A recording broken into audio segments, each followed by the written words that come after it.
You're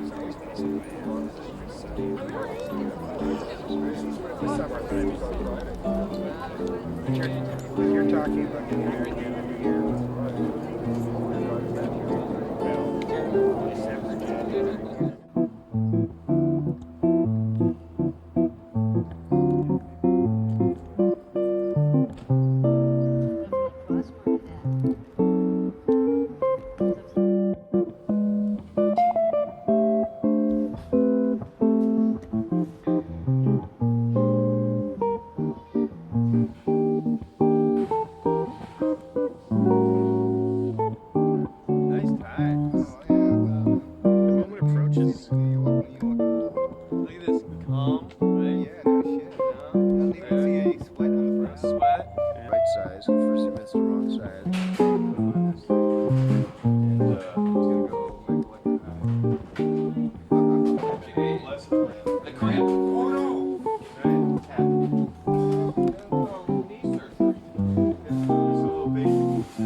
Myself because I know some of you are looking at me and saying, who is that? My name is Barbara. I'm a Catholic Benedictine monk, and I have a license from the Universal Life Church to do legal marriages because the Catholic Church is not yet allowing women to minister. And being a bit of a renegade, I found a way around that. In the name of Albert and Pauline Noyes, and Jesse and Monique Pitts, I welcome you, dear family and friends. We have come to witness and to celebrate the marriage of Terri and Christopher, who fell in love a long time ago, and now are choosing to get married. The elders have taught us the one truth, that while we make busy with our lives, educating ourselves, attempting to better the world around us. In the end, the real accomplishment of life is love of family and friends. Let the vows that Terri and Christopher are about to make inspire us all to renew our commitment to ourselves and to all those we love. Terri, I take you to be my wife, love and cherish for the rest of my life. I, Terri, take you, Christopher, to be my husband, to love and cherish for the rest of my life. Terri, take this ring, the symbol of my love and my... Christopher, take this ring to be a symbol of my love and fidelity. And by the power vested in me by the state of California, are you ready? I now pronounce you husband and wife, and you may kiss each other.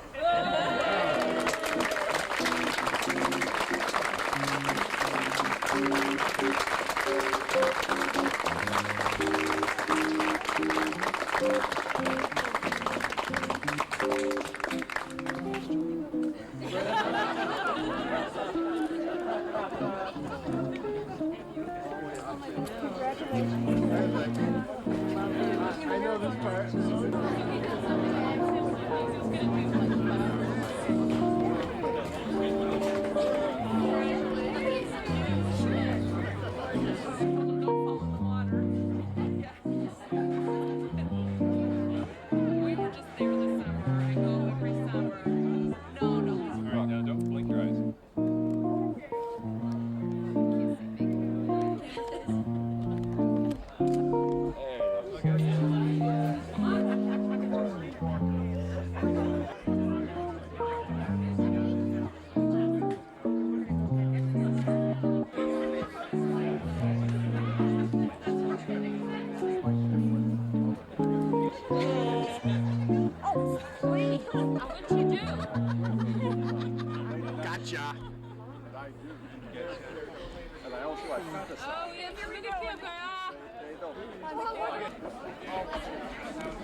Hi, this is Jane Dill reporting live from Stern Grove in San Francisco for the Terri and Chris extravaganza wedding. Thank you for coming. Some of the invited guests that we have here, we should do a tour. The wedding should have been called, Yes, We Got Married, Now Talk Amongst Yourselves. They're all getting photographed over there. As you can see, they're down to the very last bit of photography. And there's Jeff walking up, and Danny and his girlfriend, I can't remember her name. Words of advice. Words of advice? You caught me off guard. Just be happy and kiss each other a whole lot, which they do anyway. Relentlessly. Continue kissing each other a real lot, and you will get through anything.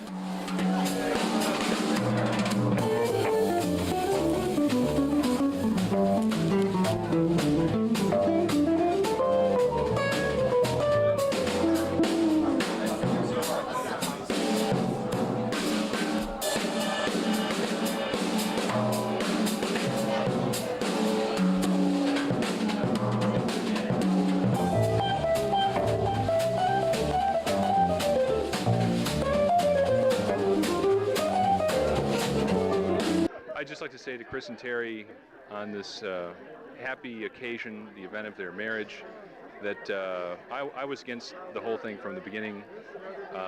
You know, you obviously didn't listen to my advice.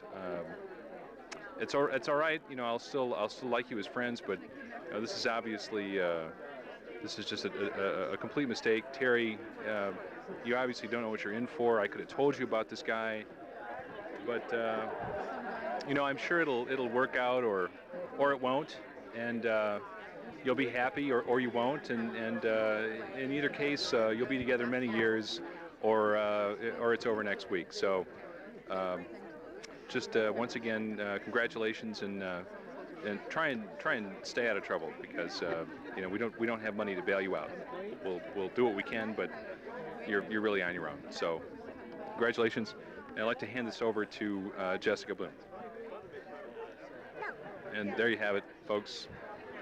That's the story of the wedding. Thank you very much. What did we do to keep our marriage together? Well, actually, living in separate places is a really good idea. Yeah. We've been doing that for like 15 years now. And what did you say your name was? I've forgotten. Living with you has sort of used up some of my favorite brain cells. Well, my advice for a happy marriage is that sex isn't for fun only, it's also to create a baby Alice.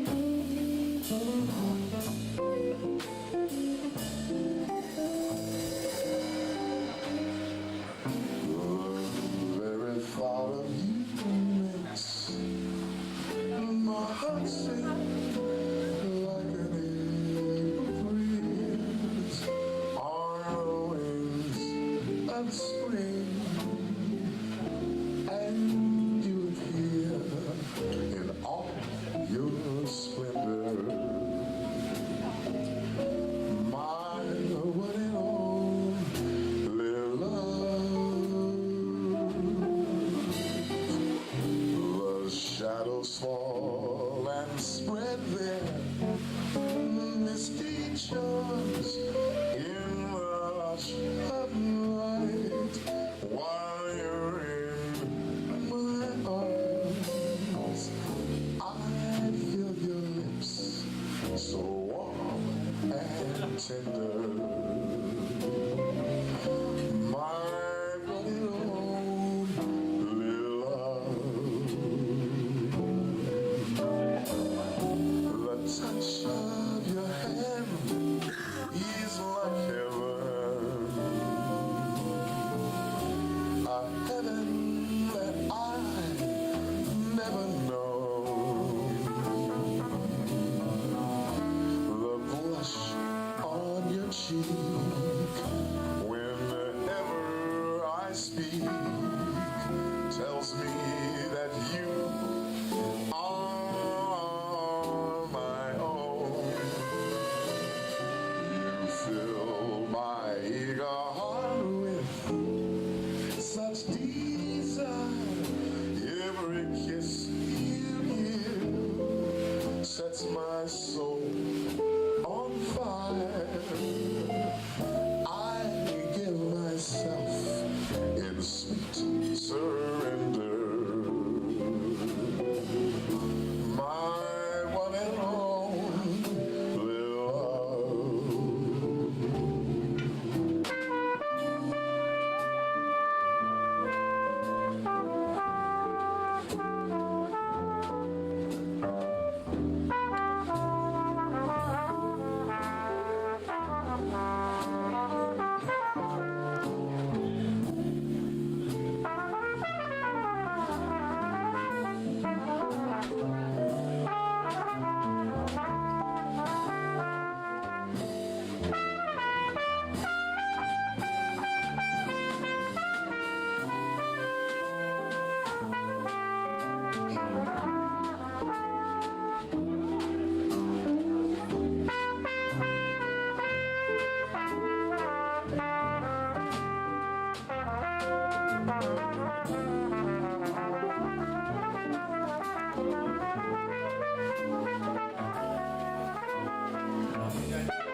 The touch of your hand is like heaven, a heaven that I never known. The blush on your cheek whenever I speak tells me that you are my own.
On behalf of both David and myself, we'd like to thank Terri and Chris for a wonderful afternoon and wish them a fantastic marriage. This has been a great experience to be out here in California and to spend an afternoon with them and their friends. Right. Just wanted to remind them that the pillars of the temple stand apart, but they don't need to stand apart the same.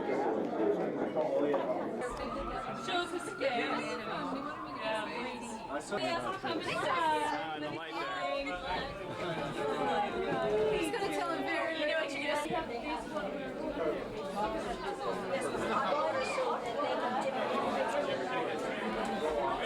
Our couple, Terri and Chris. I just want to say to Chris, when I first met this young man, I had been a career musician for about 20 years, and he was just getting into playing music. You could tell he had done his homework, and his intensity, and it just knocked me out right away. Yeah, I'm going to hang out with this guy. So we became friends, and over the course of the year, we did a lot of great music together, and just had a lot of fun. And then I've seen him turn a corner and go into another field that, boy, he just jumped in there just as hard as he did with his music. And Chris, I got to hand it to you. You're a heck of a guy, heck of a brother. I'm sure glad to know you. Chris Pitts. And young Terri, when I first met her, I came into town from Detroit, Michigan. Just really glad to be here, and I was partying just about every day. So we went out to dinner one night. Yeah. Wow, she's a cutie, Chris. Wow, how you're happening, baby? Terri said, I don't like that.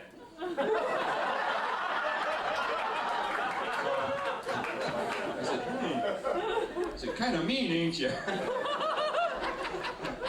Since then, I've really grown to love this lady, and I'm really glad to know you too. Terri. Hi. I'm Jane, I'm the best woman. We two best men, we have a best woman. I feel partially responsible for this event because Terri and Chris met in my kitchen. We all decided to go on a hike, a whole bunch of us. There was Jeff, and Terri and Chris, and Larry Beresford, and the red hair over there. Forrest, who's here somewhere. Anyway, a bunch of us decided to go on a hike, and so we went hiking up a mountain, and it was a beautiful April day, and it was all green and gorgeous, and we sat on top of the mountain and looked at the ocean and drank at least one bottle of red wine, maybe two, I don't know. And then we decided we were just going to bushwhack back down to Stinson Beach, to the car. And so we did. We just kind of held hands like a bunch of mountain goats, and we kind of fell down. Of course, Terri and Chris were like, they're going, hey. And so we bushwhacked straight down the mountain, and we ended up in some guy's backyard, and he was out on the back sun deck having cocktails, and we're like, invite us in. He didn't. He sicked the dogs on us.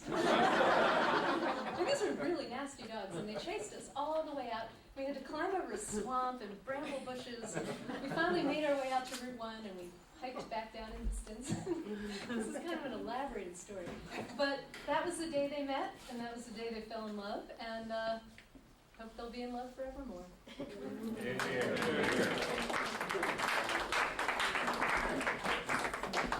Well, I've got a slightly different take on that.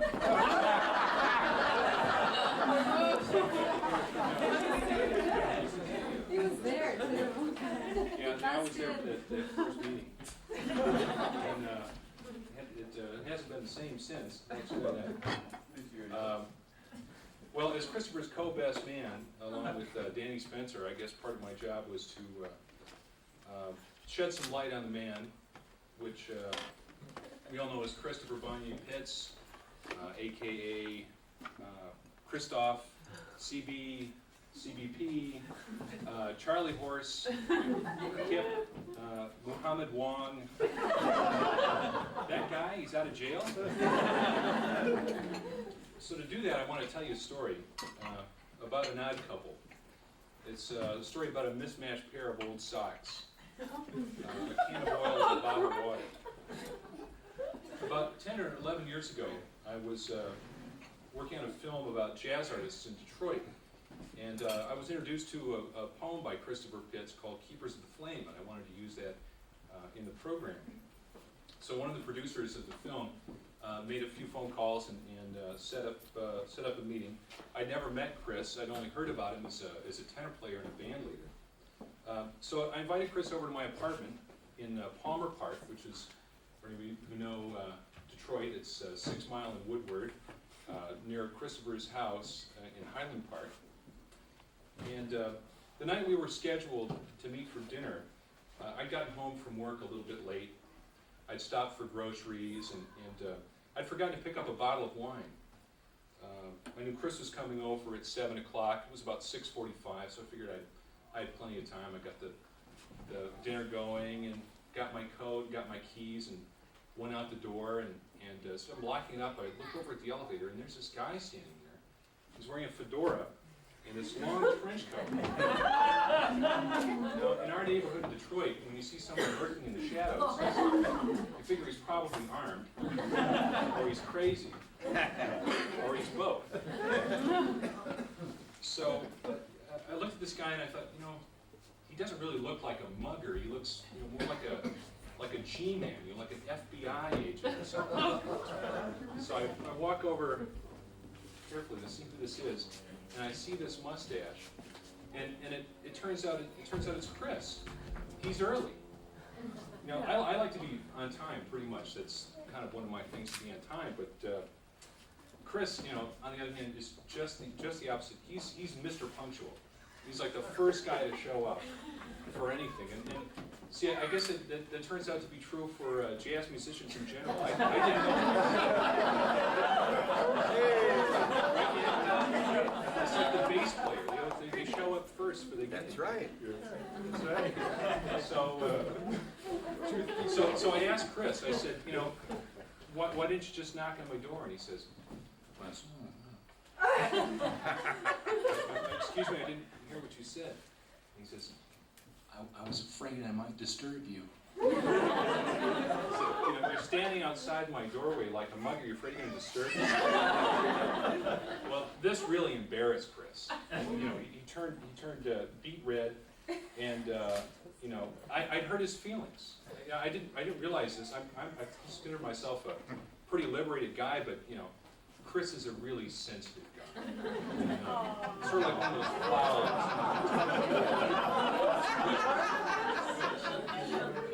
Anyway, we had dinner that night, and in spite of some obvious differences, we hit it off. We both wanted to make films about jazz musicians, so we made a trade. If I got Chris involved in some of my projects, he let me use the poem in my film and teach me how to play the saxophone. So I'm still waiting on those lessons. Well, about a year later, Chris was getting ready to sell his house and move back to New York. I remember he was playing the Montreux Detroit Jazz Festival as one of the last events in town when the deal on his house fell through. And Chris was kind of blue about the whole thing. There he was in this big house. All these musicians had moved out. He's there rattling around all by himself. So about this time, I was thinking of moving out of my apartment into something a little bit bigger. And it seemed natural that Chris and I would I'd share some of the rent and take half the house off his hands. Well, I'd never been over to the P pad, as it was known at that time. So we decided to meet up after the concert. Well, let me tell you, nothing could have prepared me for Chris opening up the door, and I walked into this cathedral of light. I've never seen windows that clean before. The whole house is like out of a magazine. It's immaculate, It's just spotless. All the silverware is stacked up neatly in all the little trays. But I do have to level with you, Chris. I never got used to those plastic seat covers. So we lived in that house for another 2 years, and it's like I could never leave anything on the floor. 30 seconds, Chris is picking it up, scrubbing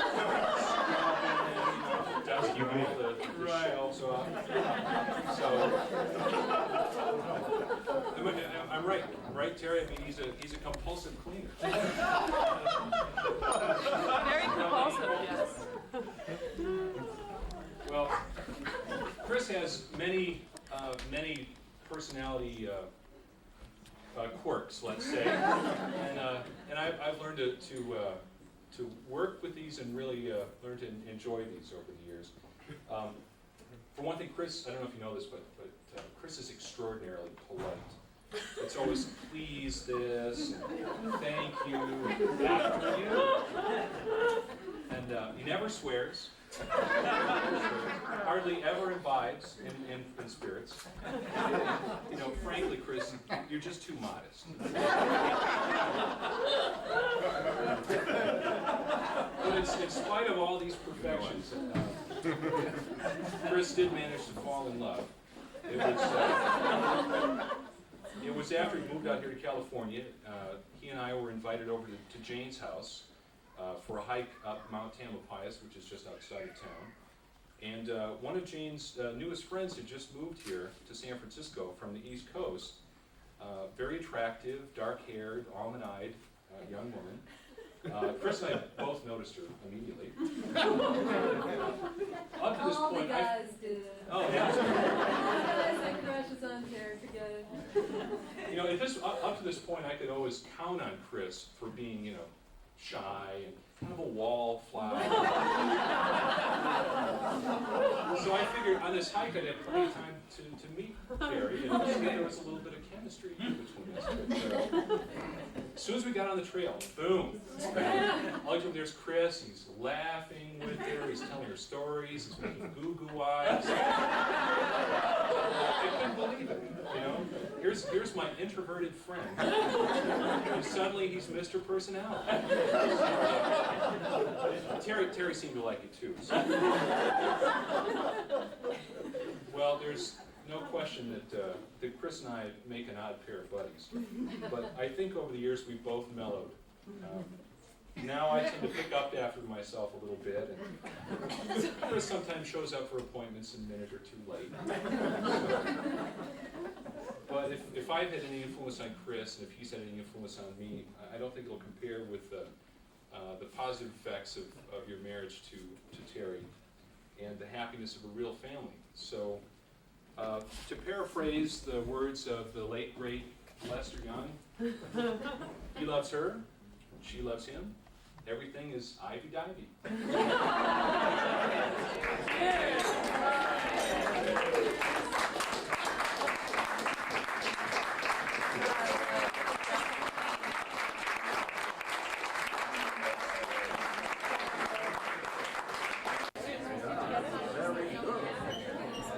May it burn forever.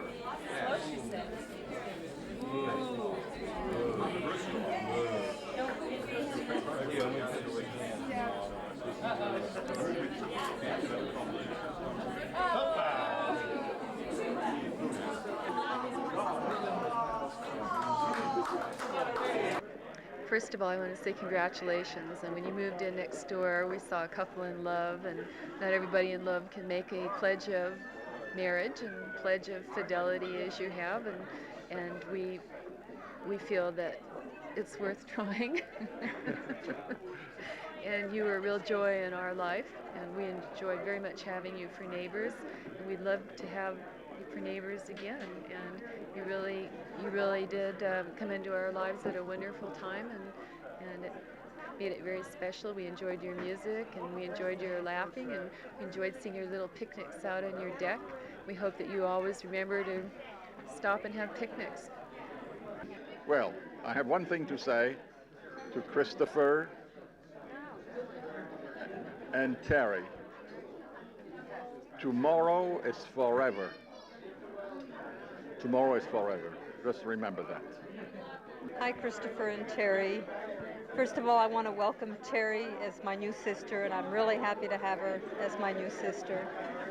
And Charlie Horse, you've always been a great brother, a great person, probably the nicest one of all four of us, and the simplest one of all four of us, meaning the least complicated, the most natural, and the most together.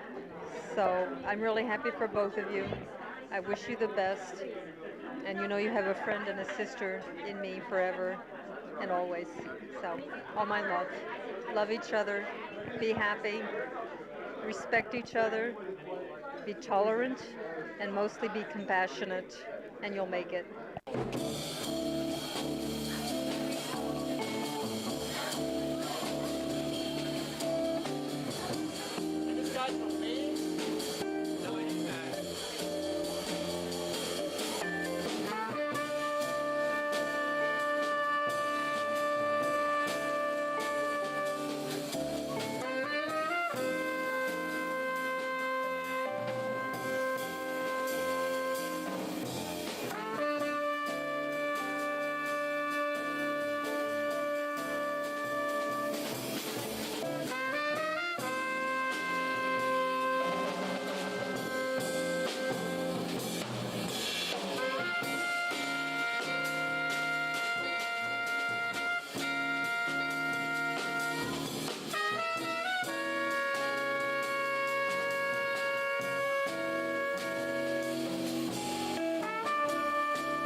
That's for my father, maiden voyage. This is one of the first tunes I ever heard in the city.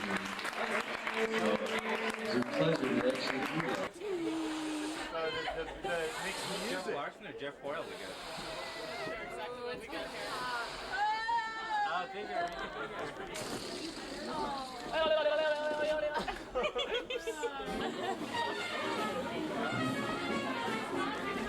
No, it isn't. John.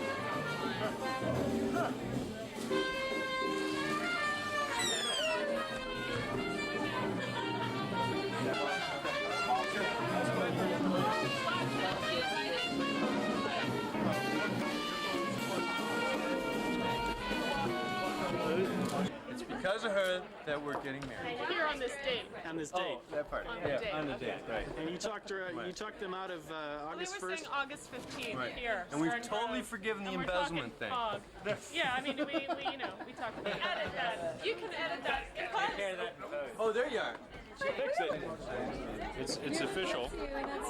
Here it is in black and white. And yet, it hasn't been signed by the witch doctor. I'm going to put the word in this thing. Here it is. On the backs of all the laborers.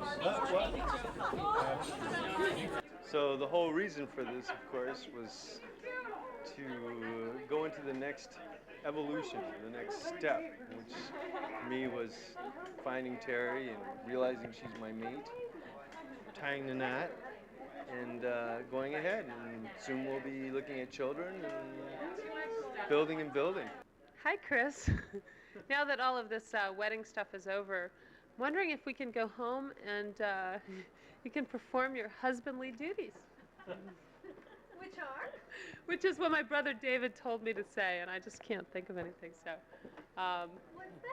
no, Chris, I love you more than I've ever loved anybody else, and you're just my best friend, and we're gonna have fun. That's all I can say. We are going to have a blast. I just think this is all so beautiful. And Chris is so wonderful. Terry's she's like a princess. This is just so great. I just love this so much.